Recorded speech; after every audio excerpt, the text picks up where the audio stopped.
함께 받으실 하나님의 말씀은 데살로니가전서 2장 13절, 디모데후서 4장 1절 2절, 고린도전서 2장 1절로 5절 말씀입니다.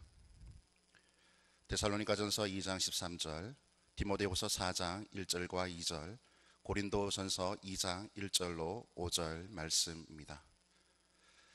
데살로니가전서 2장 13절입니다. 이러므로 우리가 하나님께 끊임없이 감사함은 너희가 우리에게 들은 바 하나님의 말씀을 받을 때 사람의 말로 받지 아니하고 하나님의 말씀으로 받음이니 진실로 그러하도다. 이 말씀이 또한 너희 믿는 자 가운데에서 역사하느니라. 디모데후서 4장 1절 2절입니다. 하나님 앞과 살아있는 자와 죽은 자를 심판하실 그리스도 예수 앞에서 그가 나타나실 것과 그의 나라를 두고 엄히 명하노니 너는 말씀을 전파하라. 때를 얻든지 못 얻든지 항상 힘쓰라. 범사의 오래 참음과 가르침으로 경책하며 경계하며 권하라. 고린도전서 2장 1절로 5절 말씀입니다. 형제들아, 내가 너희에게 나아가 하나님의 증거를 전할 때 말과 지혜의 아름다운 것으로 아니하였나니 내가 너희 중에서 예수 그리스도와 그가 십자가에 못 박히신 것 외에는 아무것도 알지 아니하기로 작정하였습니다. 내가 너희 가운데 거할 때 약하고 두려워하고 심히 떨었노나 내 말과 내 전도함이 설득력 있는 지혜의 말로 하지 아니하고 다만 성령의 나타나심과 능력으로 하여 너희 믿음이 사람의 지혜에 있지 아니하고 다만 하나님의 능력에 있게 하려 하였노라. 아멘. 오늘 말씀의 제목, 설교의 영광과 한계. 여느 때와 좀 다른 주제를 암시하고 있습니다. 일반적으로 우리 설교라고 하면은 설교자가 성경 말씀을 해석해서 그것을 가지고 설교문을 서론, 본론, 결론 작성을 하고 그 작성한 것을 전달하는 일련의 행위다. 그렇게 간략하게 정의를 합니다. 근데 좀 더 생각해 보면 이 설교에는 평소 우리가 쉽게 파악하기 어려운 부분들이 많이 있습니다. 예를 들어서 성경을 기록된 하나님의 말씀이다. 기록된 하나님의 말씀이다. Written word of God. 그 성경을 기록된 하나님의 말씀이다. 그렇게 말하면서 설교를 지금 현재 들려지는 하나님의 말씀이다. 선포되는 하나님의 말씀이다. 그렇게 말을 하죠. 그러니까 이 설교 사역이 얼마나 중요하고 또 얼마나 영광스러운 것인가 쉽게 짐작할 수가 있습니다. 특히 이 설교 사역은 설교를 준비해서 선포하는 설교자뿐 아니라 이 설교 말씀을 듣고 이것을 자신의 삶에 적용하는 청중, 회중, 그 모든 사람들에게 연계되어 있기 때문에 그래서 하나님 나라 사역, 특별히 교회의 모든 사역 가운데 가장 그 영향력이 크고 넓고 중요하고 고귀한 사역이다. 그렇게 말할 수가 있겠습니다. 자, 설교.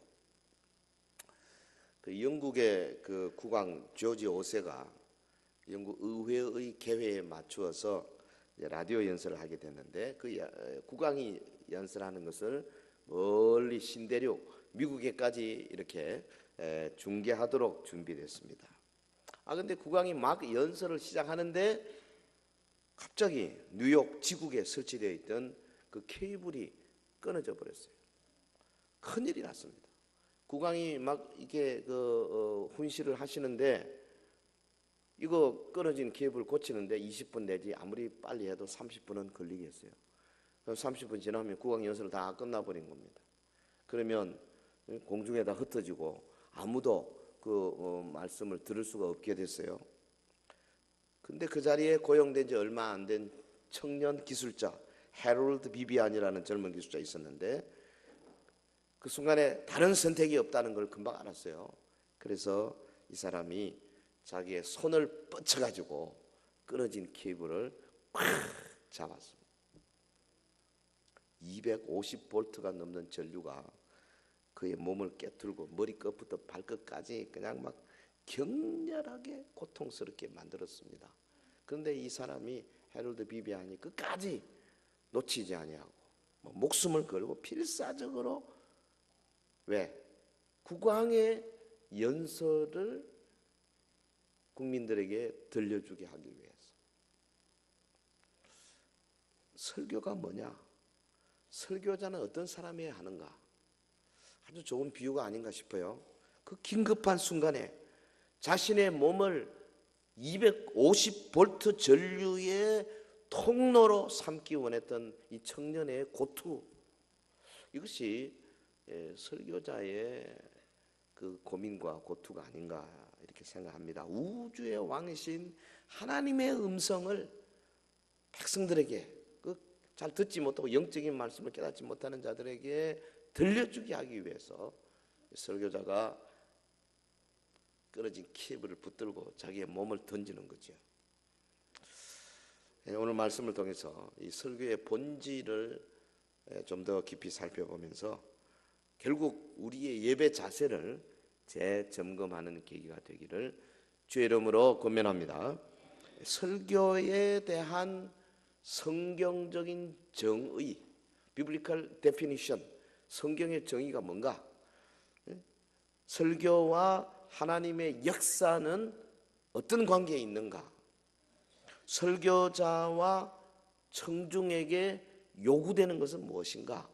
뭐 이런 것들에 대해서 큰 우산 질문, 설교의 본질이 뭐냐 하는 것 가지고 같이 생각하겠습니다. 자, 첫째는 설교는 하나님의 말씀이에요. 근데 영광스러운 하나님의 말씀입니다.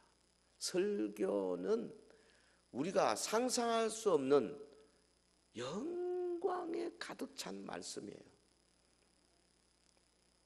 그 말씀 속에 하나님의 창조가 있고 하나님의 섭리가 있고 그리스도의 구속이 있고 그리스도의 십자가 사랑이 있고, 설교는 영광스러운 하나님의 말씀이다.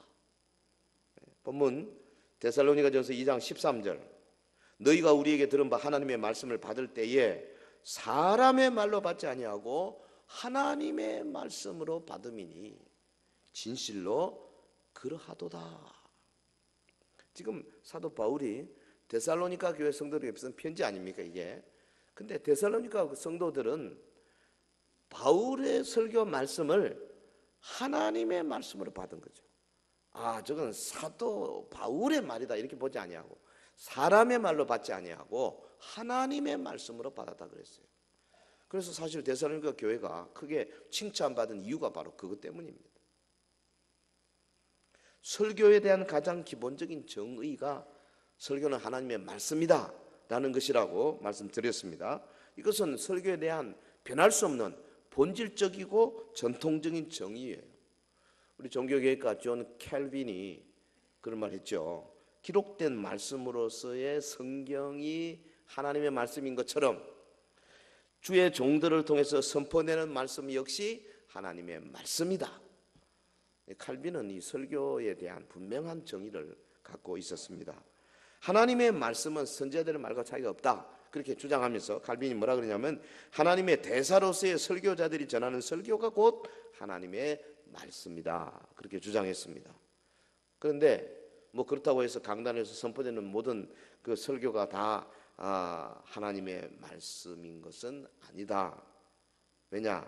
하나님의 말씀이 되기 위해서는 그 설교가 철저하게 성경에 근거해야 된다 그랬어요. 그 우리 개혁주의거든요. 개혁주의 장로교의 핵심이 바로 여기 있습니다. 하나님의 말씀이 되려면 다른 데 근거하면 안 됩니다. 기록된 하나님의 말씀 본문의 의도를 충실하게 전달하는 설교, 본문의 의도에 의해서 이게 하나님의 말씀이냐 아니냐 결판이 나는 거예요. 성경 읽어놓고 그냥 적당히 자기 말 하는 것은 하나님의 말씀이 될 수가 없다는 겁니다. 칼빈만 그런 거 아닙니다. 신정통주의 신학자 칼 바르트, 뭐 우리가 좀 비판도 하지만 바르트도 설교에 대해서는 이렇게 이야기했어요. 설교는 하나님 자신이 말씀하시는 하나님의 말씀이다. 이를 위해서는 이 사명에 순종하는 교회에 부름받은 사람들에 의해서 동시대의 사람들에게 적절한 인간의 언어로 성경 본문을 해석하는 것이 필요하다. 무슨 말이냐면 2000년, 3000년 전에 기록된 하나님 말씀을 오늘 21세기 성도들의 언어로 해석해서 전달하는 것이다. 칼빈이나 칼 바르트의 견해를 종합한다면은 성령의 감동으로 기록된 성경이 하나님의 말씀인 것처럼 그 말씀을 해석하여 전달하는 설교 역시 영광스러운 하나님의 말씀이라는 겁니다. 할렐루야. 그러므로 설교자는 이 말씀을, 하나님의 말씀을 전하는 종으로서 최선을 다해. 정말입니다. 그리고 하나님의 말씀을, 설교를 듣는 성도들은 어떤 자세냐? 저 사람의 말이 아니고 하나님의 말씀이다. 이렇게 딱 선입견을 가지고 들어야 된다 그 말이에요. 요거는 사람의 말이고 요거는 하나님의 말씀이고, 자기가 재단을 해가지고 추에 저울에 달아가지고 요거는 버리고 요거는, 그렇게 할 수가 없다는 그 말이에요.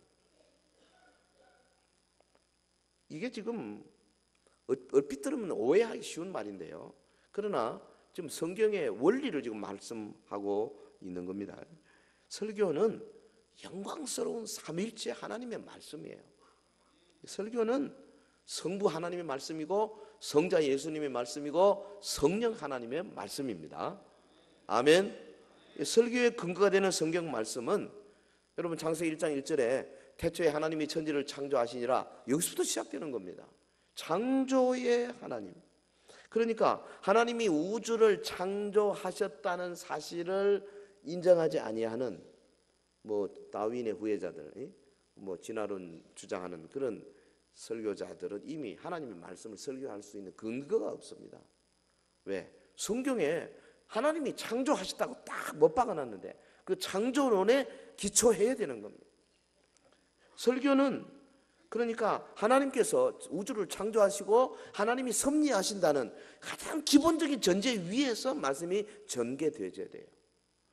또 설교는 죄로 말미암아 죽어가는 인류를 구원하신 예수 그리스도의 구속과 그 예수님의 십자가 사랑을 전하는 겁니다. 그러니까 설교자가 십자가의 구속의 역사와 십자가의 사랑을 부인하거나 약화시키거나 혹은 그것을 전적으로 믿지 못하는 사람은 아무리 설교라는 형태를 가지고 한다 할지라도 이미 그것은 하나님의 말씀이 될 수가 없는 거예요. 그리스도의 사랑이 없는 설교는 강요와 율법이 될 수밖에 없을 것입니다. 설교는 율법이 아니고 그리스도의 사랑을 가지고 청중들의 가슴을 뜨겁게 하는 요소거든요. 여러분, 하나님의 말씀이 우리에게 다가오면 십자가의 사랑이 용서섬치고, 그래서 영광로처럼 우리를 녹여버리고 우리 속에 유들유들한 가슴들, 하나님의 말씀에 변명하고 말씀으로부터 도망치고 말씀을 거부하려는 그런 요소들까지도 삼켜버리는 이 뜨거움이 있어야 될 줄로 믿습니다. 설교는 인간을 통해서 이루어지는 성령 하나님의 사역이에요. 성부의 창조와 섭리, 예수 그리스도의 구속과 사랑, 그리고 성령 하나님의 역사, 이게 필수적입니다. 아무리 설교문을 잘 작성하고 성경대로 한다 할지라도 성령께서 그 말씀을 가지고 역사하지 아니하면 그는 그냥 인간의 말로 될 수밖에 없어요. 그래서 설교자와 또 온 성도들이 많이 기도하고 또 예배부터 시작해서 예배하는 자세가 제대로 되어 있어야 성령이 역사하십니다. 할렐루야. 지금 이 시간에도요, 우리 아래층 우리 마가다락방에는 이 예배를 위해서 또 설교자를 위해서 지금도 한 30명. 조금 전에 제가 올라오면서 이렇게 들여다보니까 한 30명 많이 모여서 권사님들이 막 박수치면서 찬송하고 지금 막 기도하고 계세요. 적은 것 같습니까? 어마어마한 겁니다. 이거 엄청난 거예요. 하나님이 영적인 눈을 가지고 우리를 보실 때 하나님 나라의 가장 귀한 것이 하나님이 말씀하는 이 사역, 그 말씀을 돕고 그 말씀을 세우고 그 말씀을 받아들이고, 이것보다 중요한 것이 없어요. 설교는 교회 공동체를 향한 하나님의 말씀입니다. 설교는 예배 자리에 참여한 청중들, 개인들에게 주시는 말씀이면서 동시에 교회 전체에 주시는 말씀이기도 해요. 신약 성경에 보면 하나님이 사도를 통해서 교회에 말씀을 주고 계시잖아요. 요한계시록 2장 3장 거기 에베소, 스무나, 버가모, 두아디라, 사대, 빌라델비아, 라우디게아 7 교회를 향해서 주시고, 사도 바울의 편지에 보면 로마 교회, 고린도 교회, 에베소 교회, 스무나 교회, 빌립보 교회, 데살로니가 교회, 교회들에게 막 편지를 주고 계시지 않습니까? 그러면서 뭐라 그러십니까? 귀 있는 자는 성령이 교회들에게 하시는 말씀을 들을지어다. 할렐루야. 설교는 그러니까 교회 성도들 개인에게 그리고 온 교회에 나가서는 온 세상을 향하여 주시는 하나님의 말씀이에요. 성경이 이스라엘 백성들에게만 국한되지 아니하고 온 이방인들에게 주어진 것처럼 하나님의 말씀도 마찬가지, 설교도 온 이방인들에게, 교회의 담을 넘어서 믿지 않는 자들에게도 증거되어야 하는 것이죠. 오늘 기독교 설교의 문제점 가운데 하나가 뭐냐면 대부분의 설교가 교회 안에서만 맴돌고 있어. 그 결과 세상을 향하여 영향을 주지 못하지 않습니까? 우리끼리만 가지고는 세상을 바꿀 수가 없는 거예요. 성도 여러분, 설교는 무엇보다도 먼저 성부, 성자, 성령 하나님이 그 중심에 위치하는 삼위일체적인 것이어야 합니다. 우리는 설교를 통해서 성부 하나님의 창조와 섭리를 선포하고 예수 그리스도의 그 구속, 인류를 죄와 사망에서 건져내시는 그 놀라운 사랑, 그리고 오늘도 우리 속에 역사하시는 성령님의 임재와 역동성을 선포해야 된다 그 말이죠. 할렐루야. 이런 영광스러운 메시지를 설교자는 교회 신자들과 또 세상을 향하여서 전할 수 있어야 되는데, 왜? 삼위일체 하나님은 교회의 하나님일 뿐 아니라 온 우주 만물의 하나님이시기 때문에 그러한 겁니다. 청중은 이런 메시지가 선포되는 현장에서 하나님의 임재를 체험하고 주님의 영광을 목도하는 축복을 받게 되는 줄 믿습니다. 우리가 일주일간에 월화수목금토 주일까지 그 많은 시간 가운데 가장 축복적인 시간이 언제냐? 바로 이 시간이라는 거예요. 믿습니까? 그것을 준비해야 되는 거죠. 자, 설교는 영광스러운 하나님의 말씀. 본질에 대해서 조금 더 나가보겠습니다. 설교는 두 번째, 말씀을 통한 하나님의 행위입니다. 어떤 행위? 하나님의 계시하는 방편이고, 또 하나님이 우리를 구원하시는 방편이고, 그리고 하나님이 우리와 교제하시는 방편이에요. 이 설교입니다. 자, 첫째, 설교는 하나님의 계시의 방편이에요. 설교를 통해서 하나님이 자기를 나타내십니다. 하나님은 지으신 만물을 통해서 자신의 존재와 위엄을 보여줄 수 있지요. 그러나 그분의 계시 사역은 말씀 선포라고 하는 특별한 방편을 통해서 이루어집니다. 이 땅에 육신을 입고 오신 예수님, 그분이 원래 말씀이셨어요. 요한복음 1장 1절, 태초에 말씀이 계시니, 이 말씀이 하나님과 함께 계시고 이 말씀이 곧 하나님이시니라. 여러분, 이 예수님은 말씀 선포를 자신의 제1되는 사역으로 삼으셨어요. 그가 하나님의 나라를 선포하는 것은 육신으로 계실 때뿐 아니라 죽으시고 부활하신 다음에 40일 동안, 잠깐 동안 부활하신 몸으로 이 땅에 계시면서도 사도행전 1장에 보면 초두에 하나님 나라 일을 말씀하시니라. 할렐루야. 우리 예수님의 제1되는 사역이 설교 사역이에요. 여러분, 신약 시대에 이르면 사도들은 하나님이 주시는 말씀을 가지고 하나님을 나타내 보였어요. 땅 위에 교회를 세우신 이후에 하나님은 말씀 선포를 통해서 자신의 구원 사역을 증거하기 원하셨습니다. 그래서 각 지교회의 설교자들이 이를 위해서 도구로 세움을 받은 겁니다.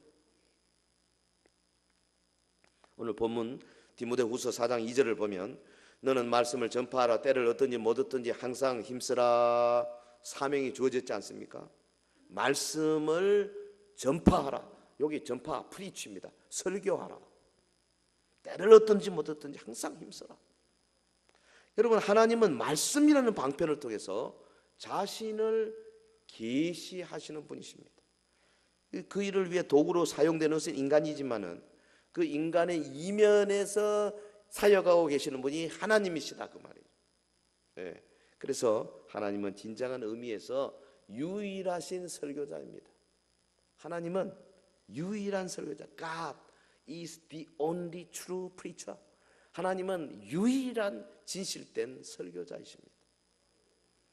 여러분, 교회 강단에서 선포되는 그 설교는 사실은 성경적으로 보면 그 교회를 향하신 설교자 하나님의 자기 계시다, 그 말. 무서운 이야기죠.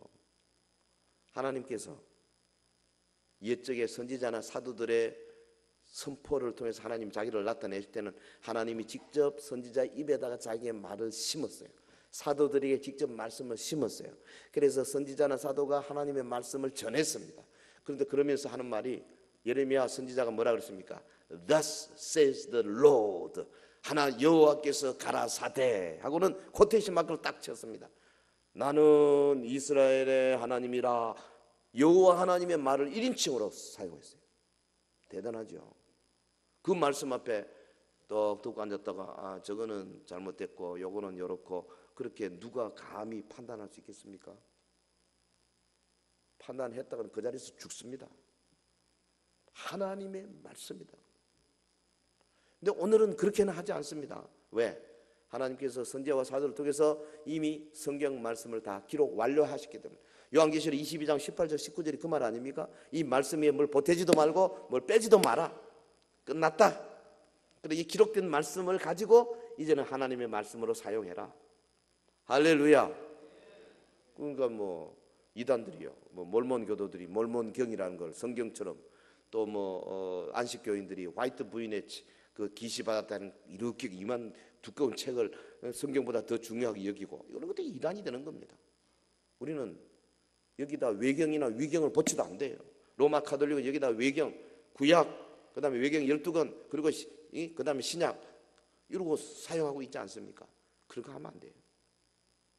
구약 39권, 신약 27권, 66권 딱 주어진 그 말씀. 이제는 하나님이 친히 기록한 성경 말씀의 계시는 끝났기 때문에 그것을 우리가 받아들이는, 그게 개혁주의예요. 다만 당신은 선지자가 직접 받은 말씀으로 설교했지만은 오늘날 교회는 어떻게 하느냐? 기록된 하나님의 말씀을 해석해서 성령의 조명을 받고 해석을 해서 그것을 선포하는 거죠. 선포하는 것은 똑같습니다. 하지만 원천이 다르죠. 우리는 기록된 하나님 말씀을 넘어갈 수가 없어요. 그럼에도 불구하고 오늘날 설교자의 선포가 하나님의 계시일 수 있는 것은 그 원천이 성경이요, 성령의 영감받은 성경이요, 또 설교 중에 역사하는 성령님의 사역 때문에 그렇습니다. 성령께서는 하나님의 말씀을 선포할 때에 함께 하시겠다고 약속하셨고 또 실제로 같이 동행하고 계시는 줄 믿습니다. 사도 바울의 고백 들어보십시오. 고린도전서 2장 4절에 내 말과 내 전도함이 설득력 있는 지혜의 말로 하지 아니하고 다만 성령의 나타나심과 능력으로 하여 너희 믿음이 사람의 지혜에 있지 아니하고 다만 하나님의 능력에 있게 하려 하였느니라. 이 동일한 성령님이 설교자의 입술을 사용하십니다. 그러므로 설교는 하나님에 대하여 말하는 것이 아닙니다.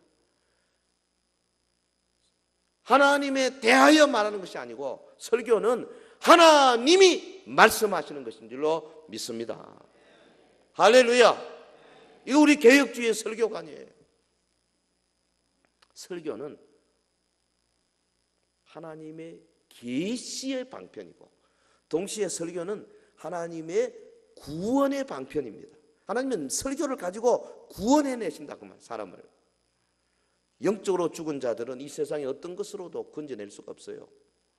절대 살릴 수가 없어요. 딱 하나님의 능력으로만 살릴 수 있는데 그 능력은 그분의 말씀을 통해서 온다는 거죠. 성경은 구원이 말씀을 통해 온다는 사실을 반복적으로 증거합니다. 요한복음 6장 63절 살리는 것은 영이니 육은 무익하니라 내가 너희에게 이런 말은 영이요 생명이라. 주님의 말씀이 영이요 생명이라. 고린도전서 1장 18절 십자가의 도가 말씀이죠. 십자가의 도 원리 말씀 멸망하는 자들에게는 미련한 것이요 구원을 받는 우리에게는 하나님의 능력이라. 나가서 21절에 십자가의 도가 멸망하는 자들에게는 미련한 것이요 구원을 받는 우리에게는 하나님의 능력이라. 여러분 이 하나님의 능력이 그냥 뭐 바람을 타고 확 나타나는 것이 아니라 말씀을 통해서 나타난다 그 말이에요. 오늘날 목회자에게 주어진 책무가 그렇습니다. 설교학자 제임스 단이 이렇게 말했습니다.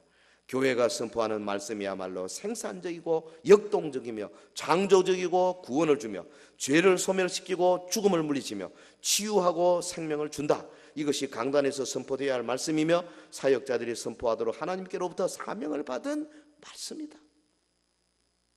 그래서 어떤 설교학자가요 자기 책 이름을 어떤 설교학자 빌 베네트가 자기 책 이름을 뭐라 그러냐면 죽은 자를 일으키는 30분 30 minutes to raise the dead. 죽은 자를 일으키는 30분. 책 제목을 그렇게 잡았어요. 설교 한 편이 죽은 자를 일으킨다.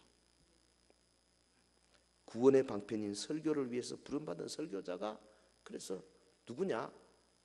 고린도전서 4장 1절에는 그리스도의 일꾼이요 하나님의 비밀을 맡은 자다. 그렇게 표현했어요. 그러므로 설교자는 구원 사역에 있어서 하나님과 함께 일하는 하나님의 동역자가 된다는 거예요. 아무나 설교할 수 없어요. 내 좀 교회 오래 다녔기 때문에 뭐 성경 좀 아니까 내가 뭐 간증 겸 설교 겸 하지요. 그럴 수 없어요.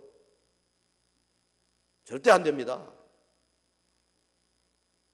교회가 정식으로 인정한 사람에 한해서만 설교할 수 있어요. 그 우리 교단에서는 설교할 수 있는 자격자를 강도사, 강도권을 받은 사람이 하나지 않습니까? 물론 실력으로 보면 뭐 어떤 목사님보다 훨씬 더 훌륭한 분 계세요. 뭐 이해 못하는 건 아닙니다만은 그러나 교회가 그걸 안 지켜주면 누가 지키겠어요? 아무리 훌륭한 집사님, 권사님 혹은 장로님이라 할지라도 강도권 없으면 강단에 세울 수가 없는 거예요. 그 우리 양심이에요. 그걸 우리 성도들이 지켜주셔야 돼요.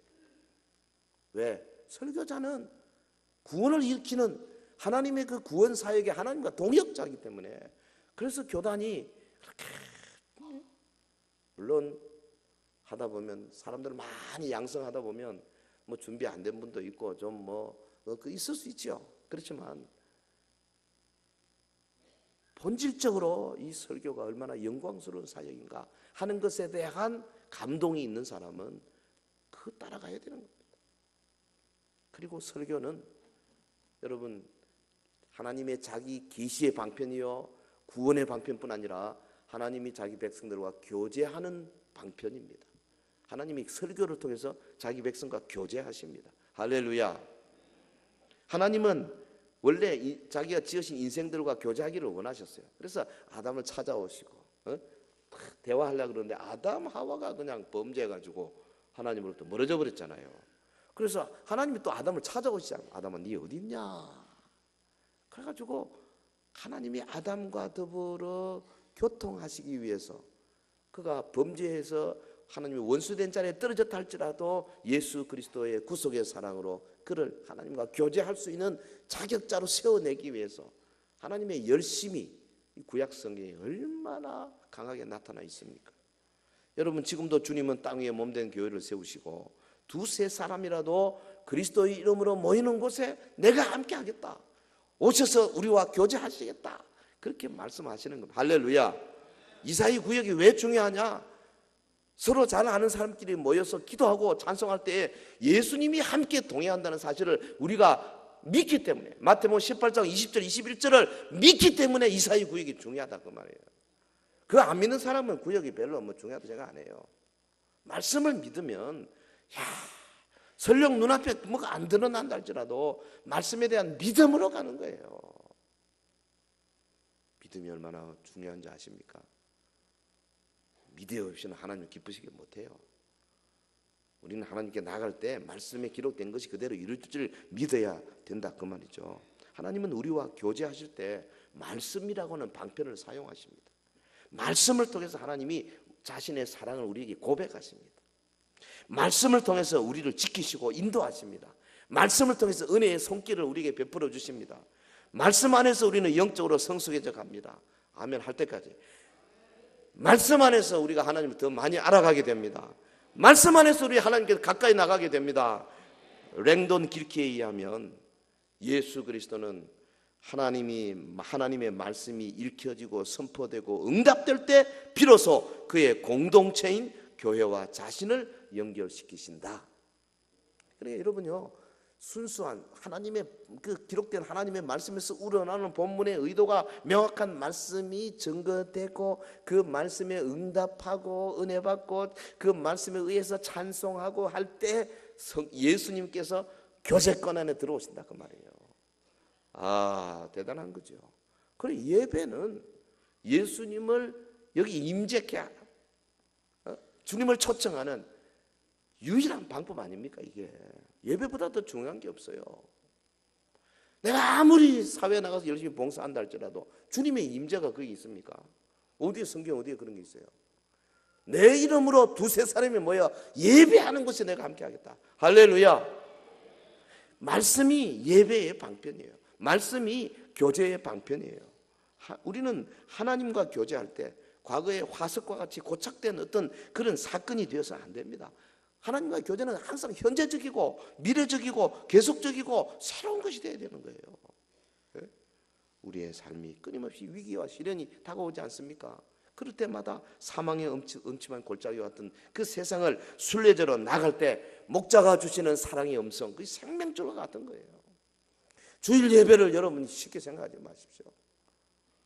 수요밤이나 금요밤하고 또 다릅니다. 주일은 질이 문제가 아니에요. 하나님이 우리에게 주신 본질이 문제예요. 이날은 주님이 부활한 날이고 이날은 주님이 사망 고통을 풀어 헤치는 날이고 새 창조의 날 아닙니까? 그렇기 때문에 주일 여러분 이 대예배는 어떤 사람은 뭐 꼭 대예배를 하냐, 뭐 낮예배를 하자 그러는데 저는 대예배도 좋다고 생각합니다. 왜? 너무나 중요한 예배라고 말이죠. 이 예배 주께서 오셔서 말씀을 통해서 교제하기를 원하십니다. 할렐루야. 자, 그러므로 우리는 주일마다 강단에서 울려 퍼지는 설교에 귀를 기울여야 돼요. 설교 시간 딴 거 하면 안 돼요. 설교 시간에 뭐 끄적끄적 뭐 쓸데없이. 어떤 분은요, 그 전화 오면 이러고는 나가더라고. 아이고, 그 뭐 영양가 있는 소리가 있다고. 과감하게 끄세요. 여기 들어오기 전에 다 끄시라고. 그럼 뭘 아까워서 진동을 해놔요. 하나님과의 교제하는 시간 아닙니까? 여러분 이 예배를 크게 생각하셔야 돼요. 할렐루야. 자, 그리고 나가서 이 설교의 본질 세 번째가 뭐냐? 하나님의 설교 행위는 하나님 혼자 하는 것도 아니고 설교자와 회중에 의해서 이루어진다는 것. 이 설교의 이중성입니다. 설교가 하나님의 계시의 방편이고 구원의 방편이고 또 교제의 방편이라는 말은 다른 말로 하면 한마디로 설교는 하나님의 행위라는 거죠. 하나님이 계시고 하나님의 구원, 하나님의 교제이기 때문에 이거는 설교는 하나님의 행위라는 말이에요. 그래서 인간 설교자는 누구냐? 하나의 작은 도구입니다. 하나님이 인간 설교자를 도구로 사용하셔가지고 하나님이 일하시는 거예요. 마치 뭐와 같습니까? 예?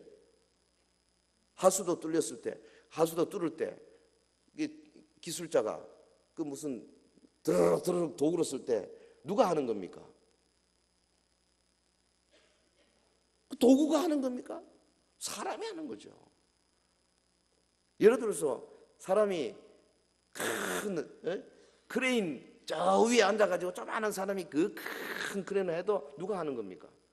사람이 하는 거예요. 하물며 하나님께서, 위대하신 하나님이 작은 설교자를 사용하는데 이게 설교자의 말이 아니다 그 말이에요. 그렇게 믿고 받아들일 때 회중 가운데 은혜가 가득할 줄로 믿습니다. 설교가 정말로 하나님의 행위다. 여기까지는 제 말이 아닙니다. 제가 설교하게 대한 책을 이 한 편 하려고 25권 읽었어요. 지금 한 달 내내 걸렸습니다. 그리고 40분 설교하는데 모든 설교학자가 여기까지는 다 동의합니다. 설교가 하나님의 행위라면은 결론이 뭡니까? 우리는 결단코 설교를 평하거나 설교를 비교하면 안 됩니다. 만약에 평하고 비교한다는 말은 그걸 하나님 말씀을 안 받는다는 이야기죠. 하나님의 입에서 나오는 말씀이 설교라면 그 말씀은 우리 같은 피조물의 병에 의해서 의존할 수 있는 게 아닙니다. 오히려 우리가 그 말씀에 의존해야 되는 거죠. 할렐루야. 이사야 선지자가 므낫세 왕 앞에 가서 하나님 말씀을 탁 전했더니 므낫세가 어떻게 했습니까? 이놈 자식 그 말씀 못 듣겠다. 그래가지고 이사야를 잡아가지고 꽁꽁 묶어가지고 톱으로 썰어 죽였어요. 그럼 므낫세가 훌륭하고 이긴 겁니까? 아닙니다. 므낫세는 하나님에서 비참하게 멸망당했잖아요. 하나님의 말씀을 듣지 않았기 때문에. 여러분, 하나님이 영광과 위엄 가운데 입을 여실 때 그 앞에 선 인생들이 취할 바른 태도가 뭐겠어요? 비유컨대 천사가 그 처녀 마리아에게 나타나서 네가 내년 이맘때 아들을 낳을 것이다. 마리아가 처음에는 무슨 이야기인지 몰라고 하다가 그 말씀을 딱 듣고 나서 뭐라 그랬습니까? 주의 계집종이오니 말씀대로 내게 이루어지이다. 할렐루야. 이건 목숨은 근거거든요. 그 당시 여자가 결혼하기 전에 애 배면 죽습니다. 돌에 맞아 죽어야 되는데 말씀대로 이루어지이다. 성도 여러분, 근데 우리가요 하나님의 말씀을 듣기만 한다고 해서 그것이 결코 소극적이거나 혹은 뭐 수동적인 행위만은 아니에요. 왜? 거룩하신 창조주 하나님이 입을 열어 선포하시는 말씀을 피조물인 우리가 듣는다는 것만 해도 이게요 인간이 할 수 있는 가장 창조적이고 가장 적극적이고 생동적인 사역이에요. 떨기나무에서 모세가 하나님의 음성을 듣는 것 자체가 어마어마한 사건이에요.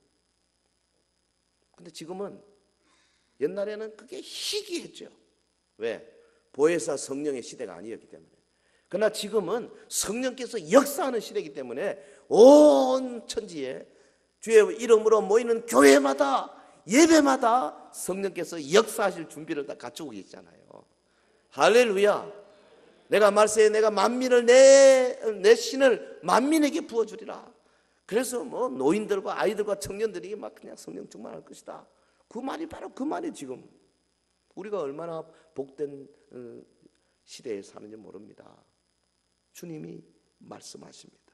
근데 하나님은 놀랍게도 인간 도구를 통해서 이것을 전달하세요. 우리 같으면 하나님이 친히 창공에 나타나셔서 한 말씀 하시면 제일 좋겠는데 막 환상으로 나타나서 막 아무개야 네 지금 하는 거 수도배라 뭐 이러면 딱 좋겠는데 지난 주간에 우리 열람 청년 중에 하나 날 찾아왔어. 목사님, 질문이 있습니다. 뭔데? 제가 기도하다가 환상을 봤는데, 우리 서영교회가 얼마 전에 환상은 막 비전이 있고 막 굉장하고 뭐 좀 하는데, 어제 본 환상은 좀 다른데요. 이게 무슨 뜻이겠습니까? 제가 뭐라고 답했겠습니까? 빨리 잊어버리라. 그 환상을 빨리 잊어버리라. 그리고 정말 네가 교회를 사랑하고 교회를 생각한다면은 교회를 판단할 때, 평가할 때 그렇게 평가하지 마라. 네 환상이 어떻게 나타났기 때문에 교회가 어떻다. 그건 매우 위험하다. 교회에 5대 사역이 있지 않냐? 우리 교회가 예배가 어떤가 살펴봐라. 우리 교회가 사회 봉사가 어떤가, 섬김이 어떤가 살펴봐라. 우리 교회가 전도하는데 어떤 모습인가, 성도들의 마음이 어떤가, 우리 교회가 새로운 사람들을 얼마나 잘 끌어들이고 동화시키고 있는가, 우리 교회는 처음 믿는 사람을 어떻게 양육하고 있는가 살펴봐라. 사도행전이 보여주는 9가지 한번 살펴봐라. 그러고 나서 점수를 네가 매겨라. 밤에 뭐 그 좀 눈앞에 뭐 하나 보였다고 해서 그걸 가지고 네가 고민할 필요가 뭐 있냐. 오늘 이 시대는요, 여러분 꿈 하나 꿔가지고 그것 때문에 꿈자리가 뒤숭숭하다고 그런 시대가 아니에요. 하나님은 우리에게 밝히 보여주셨어요. 할렐루야. 하나님은 이 인간 도구를 통해서, 말씀을 통해서 역사하십니다. 천사들을 통해서 비밀을 알려주신 것이 아닙니다. 옛날에는 선지자와 사도들을 통해서 말씀을 주셨지만 지금은 설교자를 통해서 기록된 하나님의 말씀을 해석하여 우리에게 들려주기를 원하신다 그 말이죠. 그런데 그 말씀의 수종자들이 앵무새처럼 그 말씀을 그냥 되뇌이기만 하는 것이 아니에요. 말씀은 설교자의 사고를 거치고 인격이라는 필터를 통과하고 그들이 사용하는 언어를 도구로 해서 선포되는 겁니다. 다른 말로 하면 설교자의 인격을 통해서 전달되도록 그렇게 만들어놨어요. 그거 참 기가 막힌 겁니다. 하나님 우리 인생의 연약함을 잘 아시고 우리의 눈높이에 맞추어서 우리에게 말씀하기로 작정하신 거 아니겠습니까? 여러분, 하나님이 거룩한 모습 우리에게 말하면 아무도 들을 수 있는 사람이 없어요. 그런데 인간 설교자, 지나 내나 비슷해. 그런데 그 인간 설교자를 통해서 하나님이 말씀하시는 거예요. 그것이 구약에서부터 신약, 지금도 이르기까지 인간의 연약성을 통해서 우리를 만나시는 것이 하나님의 방법이고, 불완전한 땅의 언어로 하늘의 진리를 전파하는 것이 하나님의 지혜입니다. 그래서 하나님은 전도의 미련한 방법으로 하나님의 나라를 전파하고 계십니다. 설교자는 왕의 소식을 전달하는 전령입니다. 설교자는 왕이 될 수가 없어요. 그러니까 절대적으로 설교자에게 필요한 것이 뭐냐면 왕의 말씀을 듣기 위해서 기다리는 믿음이고 겸손입니다. 설교자가 먼저 자신이 하나님의 음성을 듣기 위해서 씨름해야 되고, 그 하나님의 말씀이 자기 속에서 울려 퍼지는 그런 체험을 가져야 됩니다. 설교자는 자기가 은혜 받은 말씀, 자기가 받은 말씀을 전달할 뿐 아니겠어요? 그러므로 참된 설교자는 성경만을 전하는 본문의 종이 되어야 됩니다. 본문이 왕입니다. 본문으로 하여금 설교하게 만들어야 돼요. 이것이 굉장히 중요한 원리예요. 나아가서 참된 설교는 성령께서 깨닫게 해주신 대로 증거하는 것입니다. 우리의 지식으로는 결코 하나님의 그 비밀을 깨달을 수 없기 때문에 성령께서 조명해 주시기를 기도하며 전적으로 그분을 의지하는 자세가 필요한 겁니다. 사도 바울의 말을 들어보십시오. 고린도전서 2장 4절, 내 말과 내 전도함이 설득력 있는 지혜의 말로 하지 아니하고 다만 성령의 나타나심과 능력으로 하여 너희 믿음이 사람의 지혜에 있지 아니하고 다만 하나님의 능력에 있게 하려 하였노라. 사랑하는 성도 여러분, 우리 지금까지 설교의 본질적인 성격을 살펴보았습니다.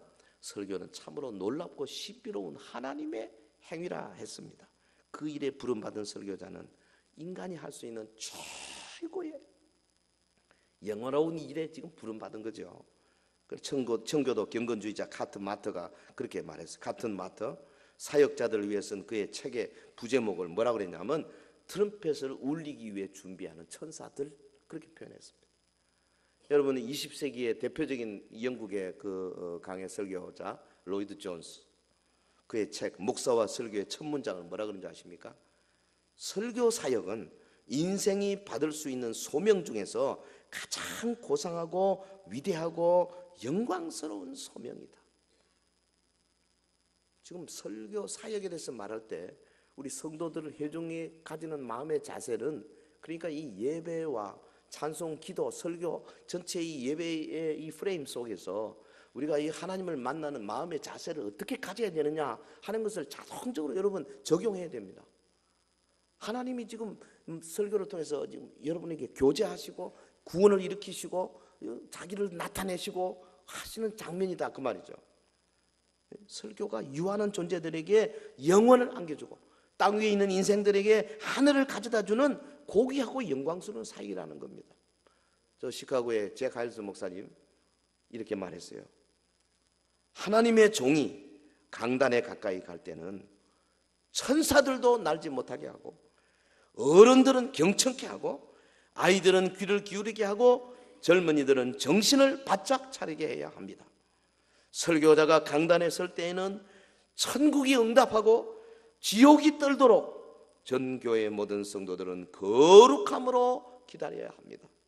그리할 때 영원한 모든 것은 떨며 사탄과 그의 사자들은 두려움으로 흠뻑 젖게 될 것입니다. 기도하십시다. 우리 다 같이 합심해서 기도하는 시간 갖겠습니다.